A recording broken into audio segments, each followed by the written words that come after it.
Assalamualaikum warahmatullahi wabarakatuh. Perkenalkan, nama saya Siti Jamilah dengan NIM 24030101064. Di sini saya ingin mempresentasikan materi deret berkala dan peramalan dari mata kuliah Statistik Ekonomi dan Bisnis kelas AK 207 pada sesi 10 dan 11, program studi PJJ Akuntansi Universitas Cyber Asia.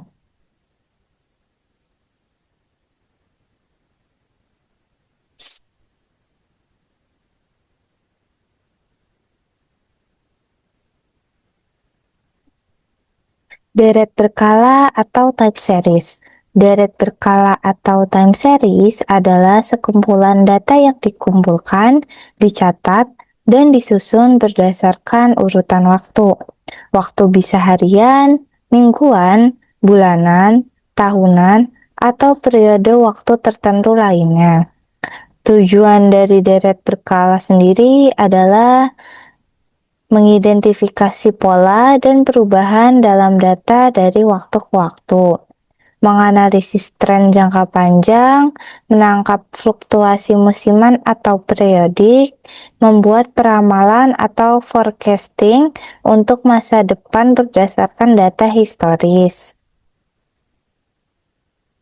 Karakteristik deret berkala yaitu pertama berurutan menurut waktu. Setiap data terikat pada waktu tertentu, urut secara kronologis. Kedua, polanya dapat diidentifikasi. Bisa berupa tren naik atau turun, pola musiman, siklus, atau fluktuasi acak. Ketiga, interval konsisten.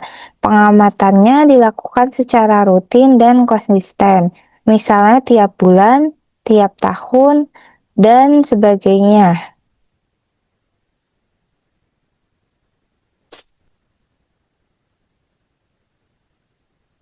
Komponen deret berkala.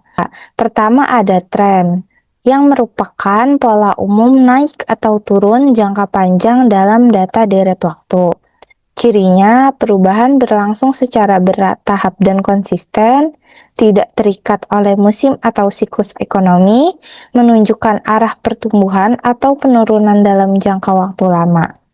Kedua, ada variasi musiman, yaitu pola fluktuasi yang terjadi secara rutin dalam periode 1 tahun karena faktor musiman. Cirinya, polanya berulang setiap tahun pada periode yang sama. Dapat terjadi bulanan, triwulan, atau per semester.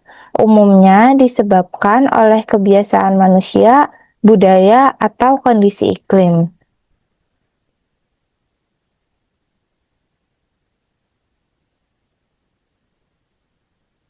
Ketiga, ada variasi siklis atau pola fluktuasi yang terjadi dalam jangka waktu panjang atau lebih dari 1 tahun, seringkali berkaitan dengan siklus ekonomi.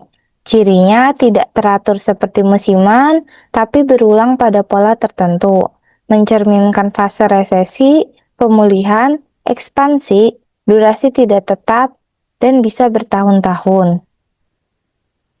Keempat, adalah variasi tak teratur atau random, yaitu fluktuasi yang tidak dapat diprediksi disebabkan oleh kejadian luar biasa atau acak. Cirinya tidak memiliki pola yang jelas atau berulang dan bersifat sementara dan tidak terduga. Metode analisis tren atau peramalan.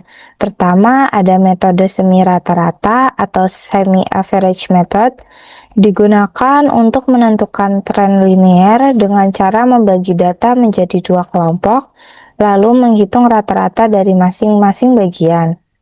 Rumus umumnya ada seperti di gambar, yaitu Y topi 1 adalah rata-rata bagian pertama, Y topi 2 adalah rata-rata bagian kedua, N1 dan N2 adalah jumlah data masing-masing bagian. Metode kedua ada metode kuadrat terkecil atau least square method. Metode ini paling umum digunakan untuk membentuk persamaan garis lurus yang meminimalkan jumlah kuadrat kesalahan atau residual. Rumus umumnya ada seperti pada di gambar. Y adalah nilai data pada periode tertentu. X adalah waktu atau periode, biasanya dibuat simetris terhadap 0. A adalah konstanta atau intercept, dan B adalah koefisien tren atau slope. Rumus koefisiennya ada seperti pada di gambar. Sum Y adalah jumlah seluruh nilai data, sum XY adalah jumlah hasil perkalian X dan Y, sum X pangkat 2 adalah jumlah kuadrat dari X, N adalah jumlah data. Metode ketiga ada metode kuadratis atau quadratic trend method. Digunakan jika tren data membentuk pola lengkung atau parabola dan tidak cocok diprediksi dengan metode linear. Rumus umumnya ada pada di gambar. Y adalah nilai yang diprediksi, X adalah periode waktu, misalnya dalam tahun, A adalah nilai konstanta, B adalah kemiringan awal seperti pada garis lurus, C adalah perubahan kemiringan atau melengkungnya grafik. Metode keempat ada metode eksponensial atau exponential trend method. Digunakan jika pola pertumbuhan data sangat cepat atau berbentuk eksponensial, seperti pertumbuhan populasi, teknologi, atau ekonomi digital. Rumus umumnya ada pada di gambar.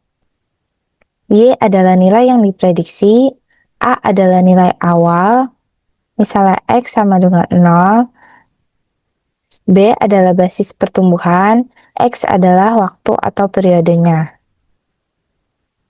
Metode kelima ada metode rata-rata bergerak atau moving average method.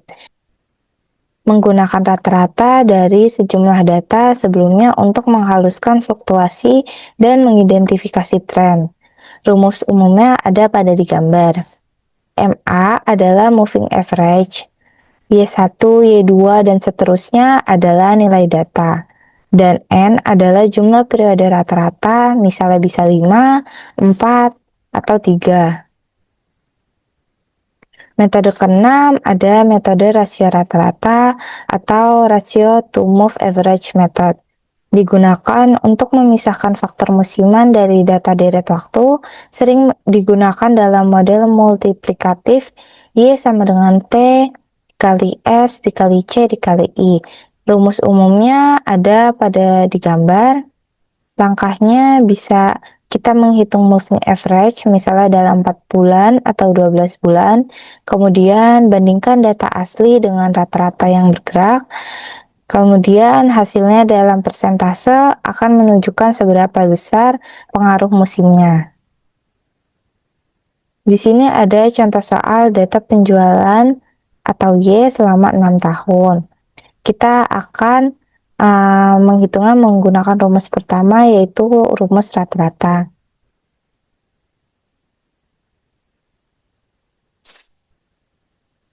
Tahun 2018 penjualan sebanyak 50, tahun 2019 penjualan sebanyak 55, tahun 2020 penjualan sebanyak 60, tahun 2021 penjualan sebanyak 65, tahun 2022 penjualan sebanyak 70, tahun 2023 penjualan sebanyak 75. Kita bagi menjadi dua bagian. Bagian pertama adalah tahun 2018 sampai 2020. Kita jumlahkan 50 ditambah 55 ditambah 60. Kemudian akan kita bagi 3, hasilnya adalah 55. Bagian kedua tahun 2021 sampai 2023 kita jumlahkan 65, 70, dan 75, lalu kita bagi 3, yaitu adalah 70. Slope-nya adalah 70 dikurang 55 dibagi 3, hasilnya adalah 5. Nilai tengah di tahun 2020 adalah 55 ditambah 5 dikali 1. Hasilnya sama dengan 60. Jadi persamaan trennya adalah 60 ditambah 5 dalam kurung X min 2020.